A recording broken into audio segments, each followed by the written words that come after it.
Jejak Masjid Nusantara kali ini akan bertandang di sebuah masjid yang syarat dengan proses penyebaran Islam di Jawa Tengah. Inilah Masjid Agung Demak.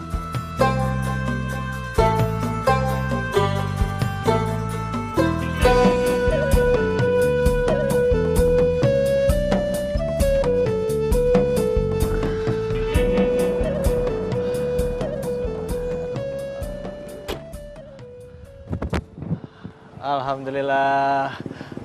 Pemirsa, alhamdulillah akhirnya saya sampai juga di Kota Demak. Disinilah tepatnya saya di depan Masjid Agung Demak.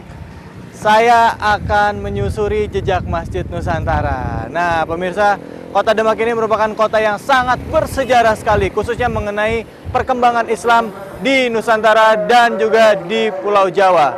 Nah, sekarang Anda sudah dengar suara azan di sini, ya. Baik pemirsa, nanti kita akan lanjut lagi. Ayo kita masuk ke dalam.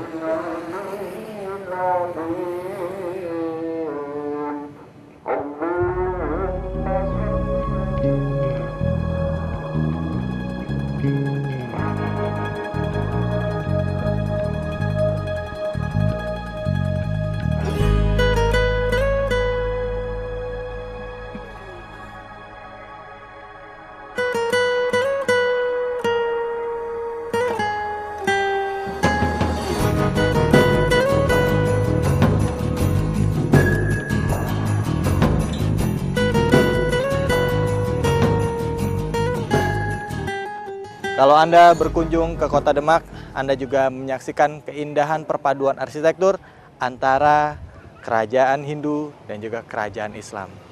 Gaya Hindu dan juga gaya Islam. Di sinilah terjadi harmonisasi antara dua agama. Baik pemirsa, sekarang saya akan berkeliling, tapi karena saya baru sampai, kayaknya lebih seger lagi kalau kita sholat dulu. Ya, yuk kita ke dalam.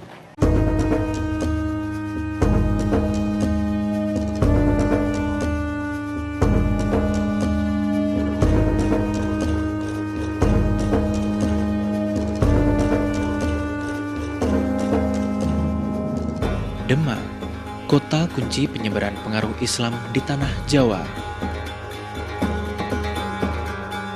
Setelah sirna, hilang kertaning bumi Majapahit di tahun 1525, praktis Demak menjadi satu-satunya penguasa tanah Jawa. Sebagai Kesultanan Islam, Demak Bintoro tentu memaknai eksistensi masjid sebagai sebuah simbol kejayaan kerajaan Islam. Hikayat masyarakat menyatakan bahwa Wali Songo lah yang langsung mendirikan masjid ini melalui 3 tahapan pembangunan.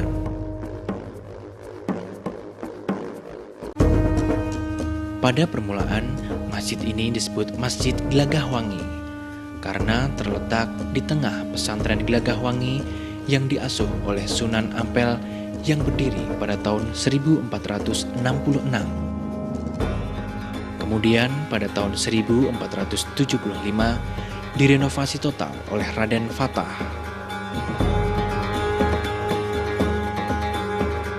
Setelah Raden Fatah menjadi Sultan di Kerajaan Demak Bintaro tahun 1479, maka disebut Masjid Kesultanan Bintoro.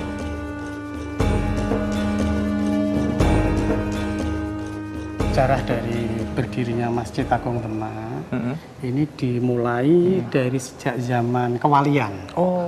Jadi pada waktu masih hidupnya para wali, wali 9, itu Masjid Agung Demak ini dulunya statusnya sebagai masjid pesantren, di mana Raden Fatah itu mendirikan suatu pesantren dan santri-santri yang berguru ngaji itu sudah cukup banyak, sehingga perlu di situ didirikan tempat ibadah, yaitu yang dinamakan masjid ini awal berdirinya, cakal bakalnya. Jadi sebagai pesantren ya, juga itu ya, Pak ya? Kira-kira pada tahun 1388 Saka, ini kalau bertepatan tahun Masehinya ya pada tahun 1466 Masehi. 1466 Masehi. Ya. Wow. Terus kemudian berubah menjadi Masjid Kadipaten. Karena pada saat itu berkaitan dengan Raden Fatah diberi kedudukan oleh ayahnya sebagai seorang adipati. Adipati Notoprojo istilahnya itu. Karena ayahnya yang pada saat itu adalah sebagai Raja Majapahit yang kelima atau yang terakhir. Oh, waktu itu belum disebut sebagai kerajaan Demak ya Pak ya? Belum ada ya? Kesultanan Demak. Belum ada Kesultanan Demak ya? Nah, itu antara tahun 1399 Saka atau 1477 Masehi. Berarti di akhir masa zaman kerajaan Majapahit. Ya, itu berarti di sini Islam sudah masuk ya Pak ya? Ya, sudah masuk. Islam sudah masuk ke sini. Sudah masuk Islam. Sudah masuk Islam ke sini, masih dalam nama kerajaan Majapahit. Ya, belum sini masih belum masih ke Adipati.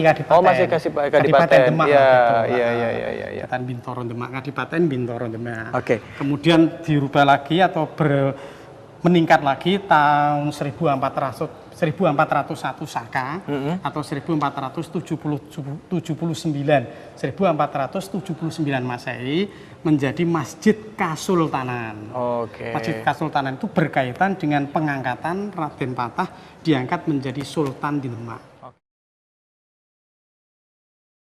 Pemirsa, Kerajaan Demak tentunya tidak akan lepas dari Kerajaan Majapahit. Karena itu, di serambi masjid ini terdapat 8 soko Majapahit. Ya, Anda bisa lihat, yang di samping saya ini adalah salah satu dari 8 soko Majapahit. Nah, Kesultanan Demak tentunya juga merupakan salah satu kebanggaan juga buat umat Islam di Indonesia. Karena melalui Kesultanan Demak inilah diyakini bahwa terjadinya penyebaran agama Islam di daerah Jawa Tengah dan juga seluruh Pulau Jawa. Menarik sekali. Nah, buat Anda yang kebetulan ingin datang ke sini, ke Kesultanan Demak, Anda juga bisa mengunjungi makamnya yang terdapat di belakang kompleks dari Masjid Agung Demak ini sendiri. Oke, pemirsa, bulan Ramadan. Capek, lemas, udah pasti. Tapi, apa salahnya kalau kita isi dengan kegiatan yang bermanfaat? Mungkin dengan mengunjungi masjid, atau mungkin kita memperbanyak perbuatan baik kita. Semoga amal baik kita di bulan Ramadan ini diterima Allah, dan tentunya puasa kita juga tidak hanya sekedar menahan lapar dan juga menahan haus ya. Oke pemirsa, ikuti terus perjalanan saya tentunya di sini di Jejak Masjid Nusantara. Saya akan kembali lagi tentunya dengan hal-hal menarik di seputar Masjid Agung Demak.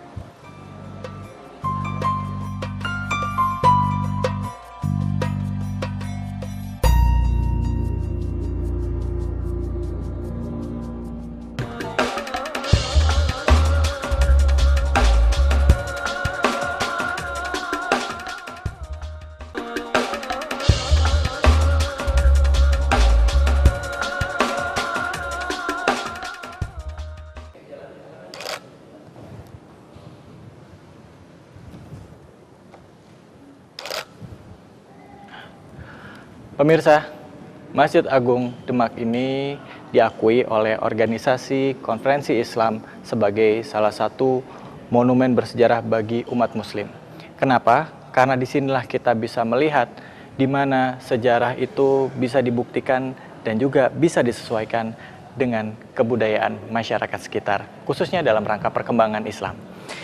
Pemirsa, Masjid Agung Demak ini memiliki berbagai macam keunikan, seperti juga masjid-masjid lainnya. Khususnya di Pulau Jawa, kebanyakan masjid biasanya menggunakan kubah. Tetapi di masjid ini justru tidak menggunakan kubah, tetapi dipilih atap yang berbentuk segitiga yang disusun 3 rangkap. Nah, konon 3 tingkatan ini ada filosofinya. Filosofinya apa ya?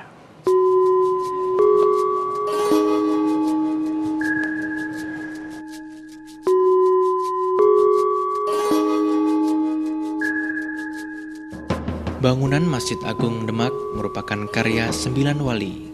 Tiap bangunan masjid memiliki kandungan filosofi yang mendalam.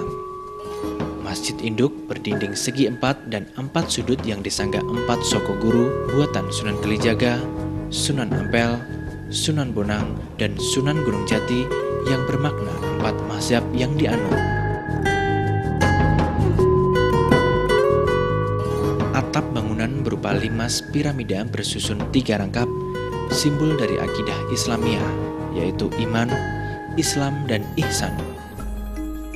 Puncak atap disebut mustaka sebagai gambaran kekuasaan tertinggi Allah.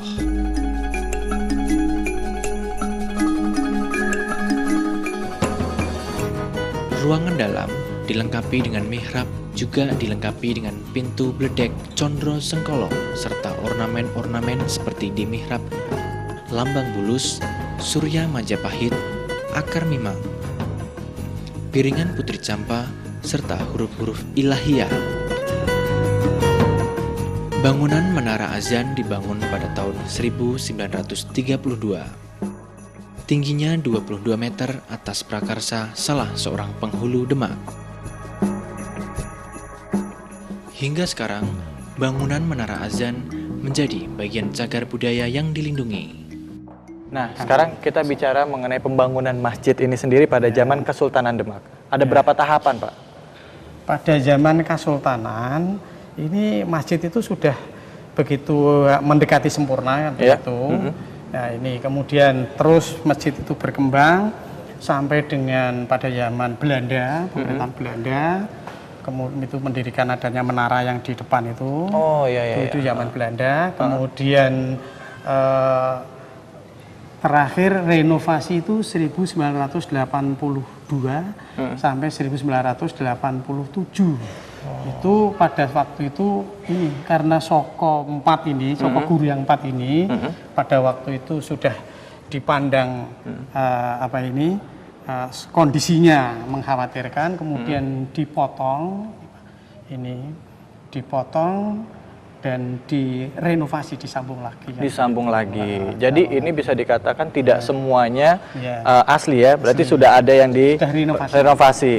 Bicara soal Soko Guru, Pak. Ya, kita bicara soal Soko Guru. Tentunya ini merupakan salah satu keunikan ya pemirsa dari Masjid Agung Demak ini sendiri. Nah, Masjid Agung Demak ini ada 4 Soko Guru ya. Dan satu ada namanya Soko Tatal kalau saya nggak salah ya Pak ya. Betul, itu Sunan Kalijaga. Nah, mungkin Bapak bisa sedikit cerita mengenai Soko Tatal ini, Pak. Itu dalam riwayat ini Soko Guru yang 4 ini yang membuat semuanya adalah para wali. Para wali 9 ya. Siapa aja, Pak? Jadi mulai dari yang sebelah kiri ini Sunan Ngampel. Ya. Kemudian yang sebelah di Sunan Ngampel, di sebelah barat Sunan Ngampel itu Sunan Gunung Jati. Ya. Kemudian berseberangan dengan Sunan Gunung Jati di sudut kanan Sunan barat Bonang. itu Sunan Bonang. Kemudian yang sudut kiri, sudut kanan timur ini adalah Sunan Kalijogo. Konon keempat wali ini berkumpul di sini, Pak ya? Iya, Konon, dulu ya? Wali 9 itu malah. Wali ya. Songo Wali ya? 9 itu pada saat mendirikan Masjid Agung Demak ini. Nah, kemudian sudah ada pembagian tugas kan begitu. Pembagian tugas dari para wali untuk mendirikan masjid, mendirikan Soko Guru. Ternyata Sunan Kalijogo yang diberi tugas satu Soko, itu ternyata Soko yang diserahkan pada Sunan Kalijogo itu kurang panjang. Karena kurang panjang, akhirnya ditambah oleh Sunan Kalijogo, itu sekitar 7 meter, itu dengan tatal yang disambung-sambung. Tatal itu apa? Iya, Potongan tatal itu potongan kayu tapi yang besar-besar. Besarnya hampir 1 kaki manusia ini. Gitu. Tapi karena diameternya yang yang lebar sehingga kan juga perlu banyak kan begitu. Disambung, kemudian ditali. Konon menurut cerita itu ditali dengan pakai rumput yang namanya rawadan itu, rawatan. Rumput rawatan sejenis rumput yang panjang, yang bisa panjang itu tuh, seperti ketela rambat itu. Tapi agak keras tapi agak kecil kan itu batangnya. Itu ditali sama itu. Ini kemudian sampai atas. Ini mengandung makna filosofis juga. Apa tuh Pak filosofisnya? Makna filosofisnya ya biar nanti generasi penerusnya ini yang akan merawat. Supaya dirawat oleh generasi yang melanjutkan kan gitu. Di satu sisi, yang kedua ini walaupun ya katakan tatal yang seakan-akan itu lemah atau kecil atau tidak punya kekuatan, tapi setelah ditali itu bersatu, ada persatuan, nilai persatuan lah. Persatuan dan kesatuan itu ternyata juga punya kekuatan yang besar juga.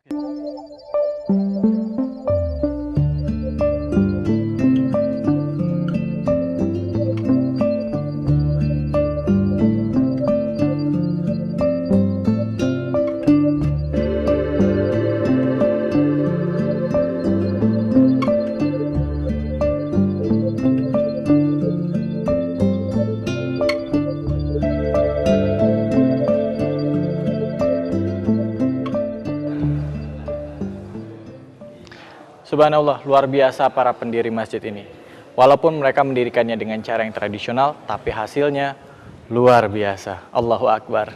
Inilah salah satu wujud atau wujud rasa cinta kita sebagai umat Islam, yaitu dengan cara mendirikan rumah ibadah yang tentunya layak untuk ditempati dan juga layak untuk dinikmati. Baik pemirsa, jangan kemana-mana. Kita masih akan kembali lagi di sini di Jejak Masjid Nusantara. Tentunya kita akan membahas mengenai keunikan dan keindahan serta tata cara dan kebiasaan masyarakat yang ada di sekitar Masjid Agung Demak ini.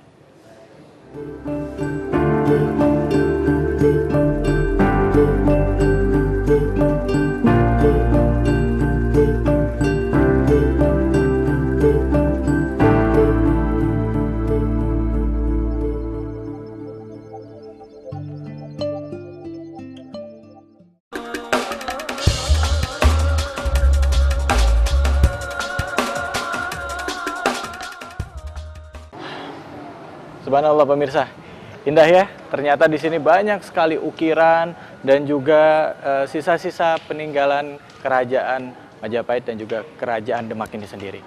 Nah pemirsa, kalau kita bicara mengenai masjid, taman alun-alun dan juga lembaga pemerintahan, biasanya itu sebagai satu kesatuan yang tidak terpisahkan. Seperti juga dengan Masjid Agung Demak ini, ya, di depannya itu terdapat alun-alun yang cukup luas. Nah, ini merupakan satu simbol bahwa Masjid Agung Demak ini merupakan pusat dari segala aktivitas yang ada di Kota Demak ini.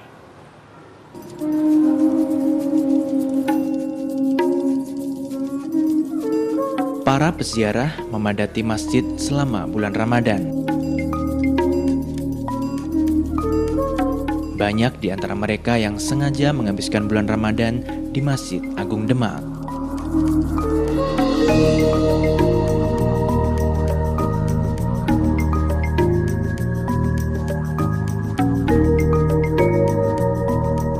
Selain beritikaf, mereka pun tampak berusaha mengayati perjuangan para wali sembilan dalam menyiarkan agama Islam.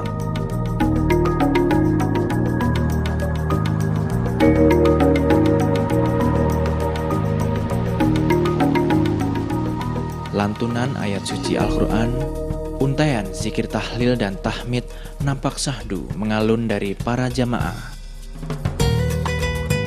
Dalam pengharapan yang dalam akan ridho ilahi, para peziarah nampak khusyuk beribadat, mencoba meneladani apa yang telah menjadi tuntunan para wali. Di Masjid Agung Demak ini disiarkan dengan berbagai kegiatan yang bersifat kajian terhadap agama Islam. Itu mulai dari saat subuh, itu mulai dari setelah pada saat kuliah subuh sampai dengan nanti malam hari. Itu semuanya terisi dengan berbagai kegiatan pengajian-pengajian ini yang diselenggarakan oleh Takmir Masjid Agung Demak. Kolam bersejarah itu sekarang hanya tinggal merupakan itu situs sejarah saja. Jadi tidak digunakan untuk tempat mandi atau wudhu oleh masyarakat, sudah tidak. Itu pada zaman dahulu, pada zaman kewalian atau zaman berdiri saat-saat awal berdirinya Masjid Agung Demak itu memang digunakan, tapi sekarang sudah tidak karena sudah disediakan tempat wudhu. Konon menurut riwayat itu digunakan ya termasuk untuk membasuh kaki pada waktu akan masuk ke dalam masjid dan juga untuk berwudhu karena masih sangat sederhana kan begitu ya, belum bisa ada seperti sekarang ada ledeng, ada apa itu kolam seperti kolah atau keran, itu kan pada saat itu belum ada pada zaman dulu, hanya kolam secara alami lah gitu. Ini memang ada makna atau filosofi tersendiri. Pada zaman dahulu peralihan dari zaman Hindu ke Islam kan begitu. Kebiasaan Islam kan orang mau masuk masjid kan harus dalam keadaan suci kan begitu. Sedangkan pada waktu masyarakat masih banyak penganut agama Hindu, mereka belum mengerti apa yang hakikat daripada bersuci itu. Bersuci secara lahir itu adalah berwudu, ini kemudian bersuci secara batin adalah menegakkan sholat itu kan begitu.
Pemirsa, dengan demikian berakhir sudah perjalanan saya di Masjid Agung Demak ini.